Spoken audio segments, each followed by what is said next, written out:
Bagaimana hingga wacana penambahan kementerian muncul dan apa yang jadi urgensinya? Kita akan bahas bersama Siti Zuhro, pengamat politik BRIN, dan Oce Madril, Ketua Pengkaji Asosiasi Pengajar Hukum Tata Negara dan Hukum Administrasi Negara (APHTN-HAN) yang juga sebagai salah satu pengusul ya.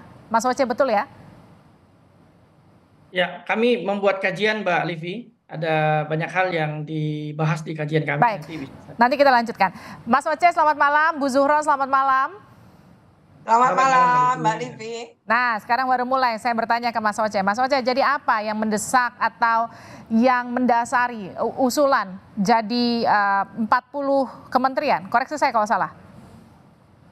Ya, sebetulnya di Asosiasi Pengajar ATN-HAN kita membuat sebuah kajian ya sebagai rekomendasi dari konferensi nasional yang dilakukan pada September 2023. Kemudian juga kajian itu dibentuk dan dilakukan oleh asosiasi dengan menunjuk sebuah tim dan hasilnya itu didiskusikan bersama dengan pengurus-pengurus daerah dari 35 provinsi dan ditetapkan di Rakernas. Nah, kajian ini Mbak Livi sebetulnya kajian yang berkaitan dengan pembentukan kabinet presidensial ya, evaluasi dan proyeksi konstitusional. Jadi tidak spesifik bicara soal jumlah atau hal-hal teknis misalnya. Nah, terkait yang disampaikan tadi soal kabinet misalnya, kami memiliki banyak catatan sebetulnya, tapi ada 7 catatan yang menonjol. Ada soal bagaimana kabinet itu betul-betul dikembalikan kepada porsi konstitusi. Porsi konstitusi itu yang dimaksud adalah pasal 17, 17.1, 17 ayat 2, ayat 3 khususnya, di mana kementerian itu haruslah haruslah melaksanakan urusan pemerintahan tertentu yang disebut atau cakupannya ada di konstitusi. Kemudian kalau kita lihat di konstitusi, memang ada banyak sekali urusan pemerintahan yang disebut kemudian diatur di dalam konstitusi, dan itu nampaknya belum tercakup di dalam Undang-Undang 39 2008, Undang-Undang Kementerian Negara. Nah, itu yang mau saya tanyakan Mas Oce, maaf saya basisnya. potong. Tapi kan juga dicantumkan di Undang-Undang Nomor 39 Tahun 2008 tentang Kementerian Negara, tepatnya di pasal 13, itu kan, koreksi saya kalau data ini salah ya, yang kemudian disebutkan kementerian itu diatur harus mempertimbangkan efisiensi dan efektivitas, terutama soal cakupan tugas, beban tugas, kesinambungan, keserasian, keterpaduan. Nah, kalau misalnya ditambah, bukankah ini nggak sesuai dengan apa yang diatur? Pertama, di kajian APHTN-HAN kita tidak pernah merekomendasikan jumlah fix ya, jumlah tertentu yang fix begitu. Karena di kajian kita itu ada 2 opsi, Mbak Livi. Pertama opsinya adalah tetap 34, tetapi nomenklaturnya akan berubah karena harus mengakomodir urusan-urusan pemerintahan yang belum tercakup dalam nomenklatur yang saat ini ada. Oke. Kemudian yang kedua, kalau itu ditambah, maka menurut kami jumlah yang pas menurut kajian ini adalah antara 34 sampai maksimal 41 dengan mempertimbangkan urusan-urusan pemerintahan yang ada di konstitusi yang harus ditampung.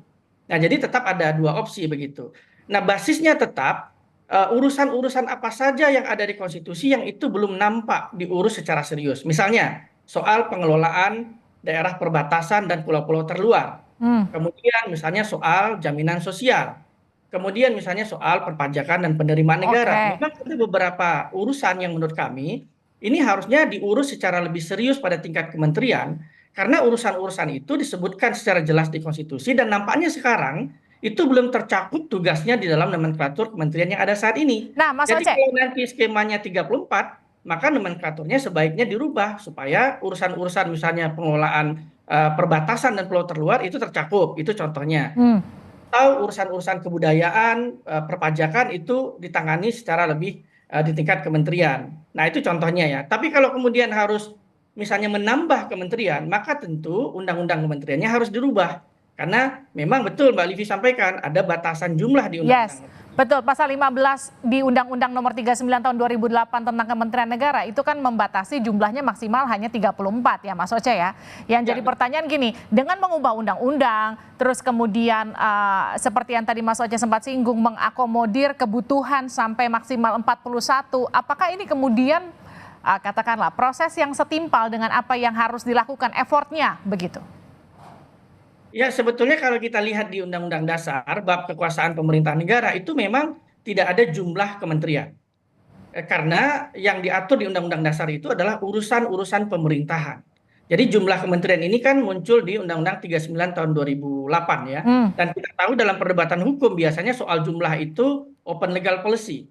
Tidak ada ukuran pastinya begitu. Sehingga kalau ditanya mana yang lebih pas angkanya dan seterusnya, kalau tidak ada basisnya, maka pastinya angka ini akan sangat cair diperdebatkan. oke. Tapi dalam kajian kami membasiskan kepada urusan-urusan yang disebut dalam konstitusi yang nampaknya nomenklaturnya belum muncul di kementerian saat ini. Jadi ada opsi-opsi itu tadi, opsi 34 dengan nomenklatur yang berubah atau opsi 34 sampai 41.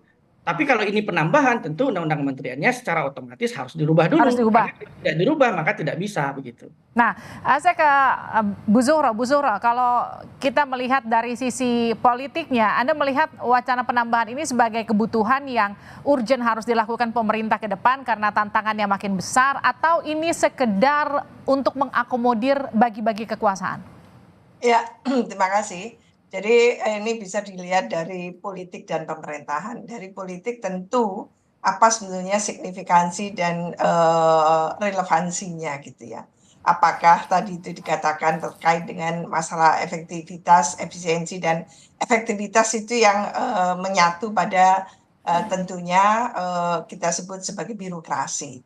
Lah kita ini sebetulnya sejak 2001 sudah melaksanakan kebijakan desentralisasi dan otonomi daerah. Dalam konteks itu sebetulnya banyak urusan yang sudah didaerahkan. Ketika banyak urusan yang sudah didaerahkan diurus oleh daerah, lalu apa relevansi dan signifikansinya birokrasi di pusat ini digelembungkan, kan gitu.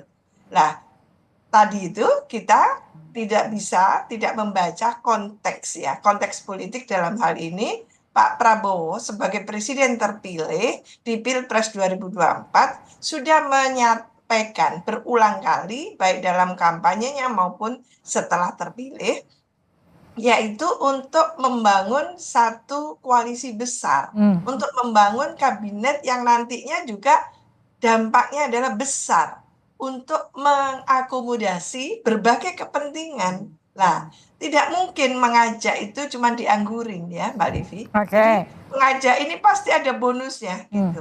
Nah, ini yang nantinya kita itu kan sudah punya Green Design Reformasi Birokrasi Nasional 2010 sampai 2025 gitu ya. Artinya apa? Kita sedang mengupayakan Indonesia itu masuk ke birokrasi kelas dunia gitu. Nah, bagaimana kalau birokrasi kelas dunia cuman diisi oleh besarnya struktur. Jadi kaya struktur tidak kaya fungsi kan gitu. Seharusnya memang itu yang saya lebih pernah mengusulkan Indonesia itu cukup memiliki waktu itu maksimal tahun 2009 saya mengatakan 20 berapa ya? Waktu itu 23 gitu ya. Meskipun ada teman yang mengusulkan 18 kan gitu ya. 23 dengan kementerian KL apa yang bisa disatukan, mana yang bisa dihapuskan dan sebagainya tadi. Baik, gini Bu Zuhro, kemarin kita juga berbincang di Sapa Malam dengan politisi Partai Gerindra Andre Rosiade yang kurang lebih pernyataannya tuh bicara soal tantangan ke depan bangsa Indonesia dipimpin Prabowo Subianto juga tentu butuh dukungan dan juga support kementerian yang mungkin saja komposisinya lebih besar. Meskipun ini belum dibahas di tim Prabowo Gibran begitu. Namun ini kan merespon wacana yang muncul, seperti Habibur Rahman juga Waketum Gerindra juga merespon positif mengenai penambahan ini. Jadi menurut Anda seberapa katakanlah gini, seberapa besar manfaatnya memperbesar kabinet dengan manfaat yang akan didapatkan bangsa kita ke depan? Iya, kalau kabinetnya tambun ya nanti itu, apakah bagaimana mengelola kabinet tambun itu ya. Jadi apakah akan berkorelasi positif serta-merta akan positif terhadap terbentuknya good governance. Karena di Indonesia ini yang diperlukan adalah sebetulnya zakon kabinet tadinya itu. Kabinet profesional betul gitu ya. Untuk mengejar ketertinggalan kita menuju 2045. Kan itu asumsinya, argumentasinya. Tapi begitu fragmentasinya luar biasa birokrasi kita, tidak hanya jumlah kementerian lembaga gitu, tapi di internal di dalam birokrasi itu masih eselonisasi dan sebagainya, dipangkas di sini, ditumbuhkan di sana. Kita yang lalu itu menyedikitkan istilahnya, meminimalisasi di eranya Pak SBY itu jumlah wakil menteri. Tapi di eranya Pak Jokowi luar biasa itu. Jumlah wakil menteri itu tambah banyak dengan alasan apapun kan gitu. Nah, sekarang akan dibesarkan. Saya ragu gitu ya, kalau ini hanya untuk sekedar gitu ya, membagi-bagi supaya semuanya mendukung. Nah, kalau hanya sekedar mendukung, kabinetnya tidak efektif, lantas bagaimana menjelaskan itu?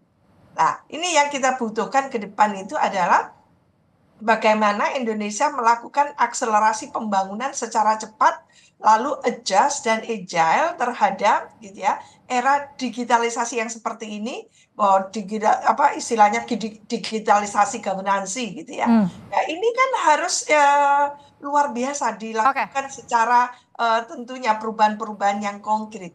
Nah, ini yang juga dikeluhkan oleh Pak Jokowi gitu ya. Bagaimana mengelola birokrasi kita yang tentu diharapkan sangat profesional, meningkatkan kualitas pelayanan publiknya betul-betul di tingkat yang prima dan sebagainya gitu ya. Karena bagaimanapun juga kita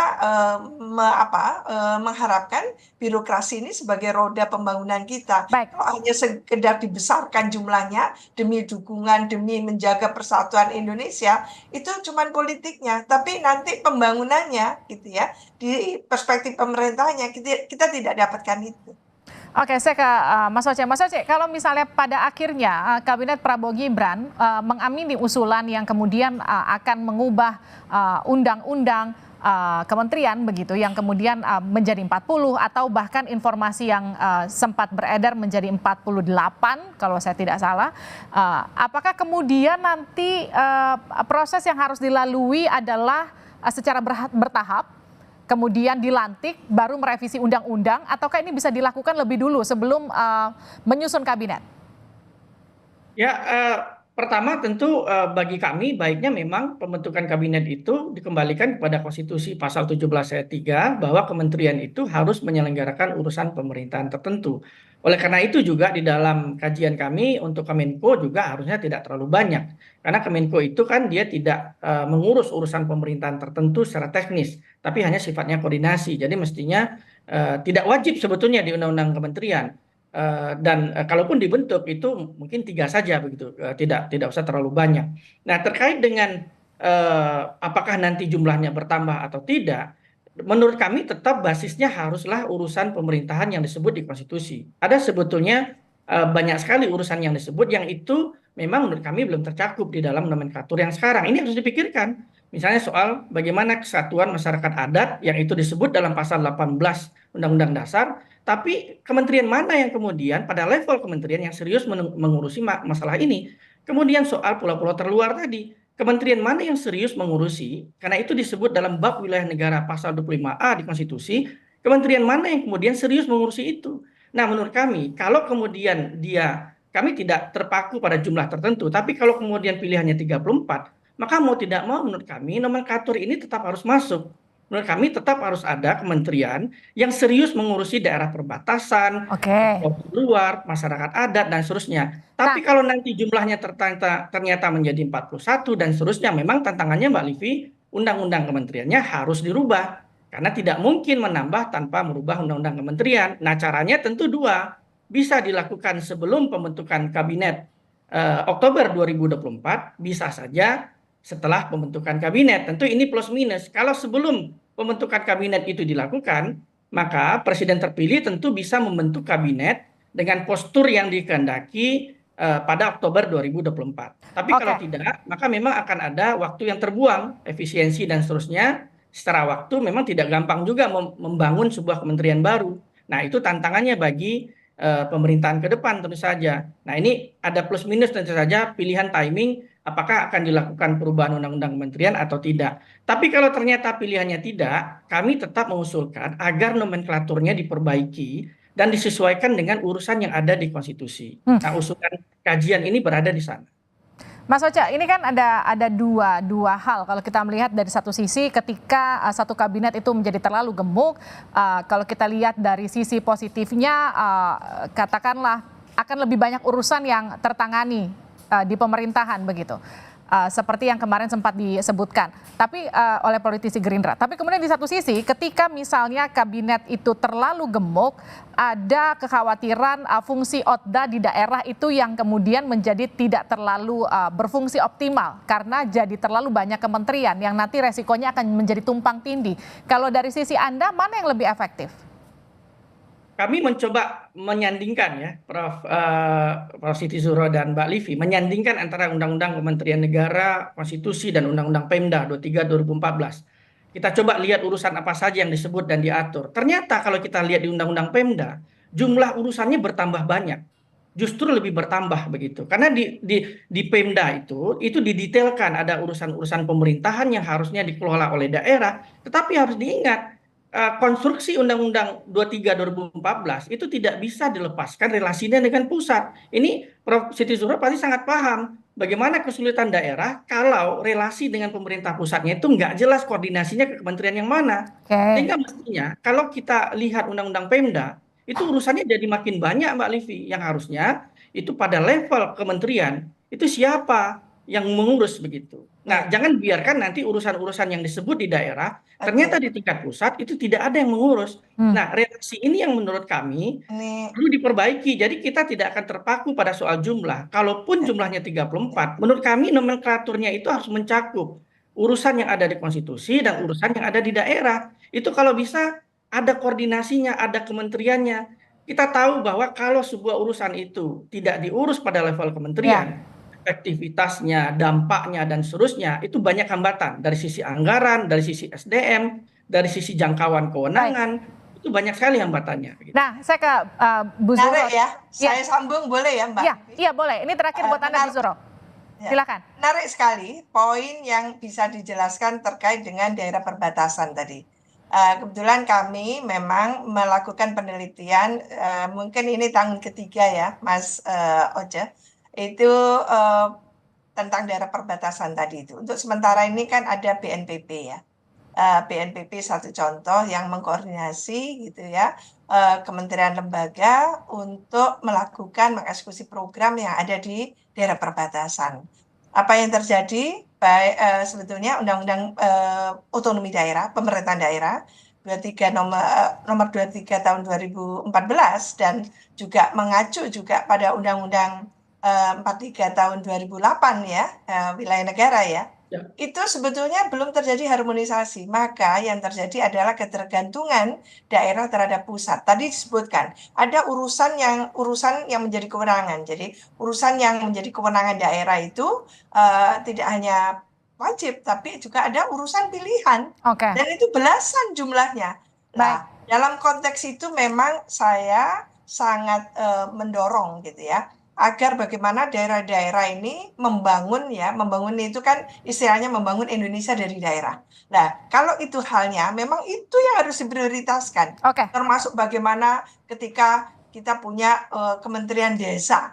Nah, tidak mungkin kan ke depan kita punya Kementerian Kabupaten atau Kementerian Kota, bukan itu. Esensinya bukan itu.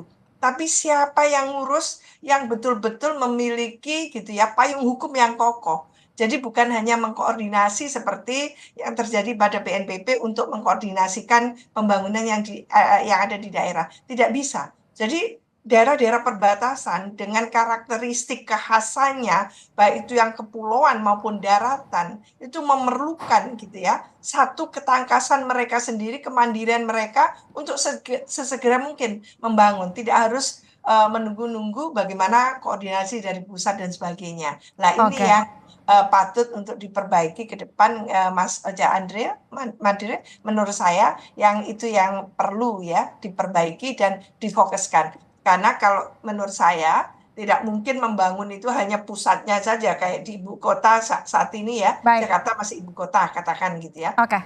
Terima kasih. Maka kita memang memerlukan daerah-daerah itu dibangun. Baik, terima kasih Bu Zuhro. Terima kasih juga Mas Oce sudah bergabung di Sapa Indonesia Malam. Sehat-sehat selalu.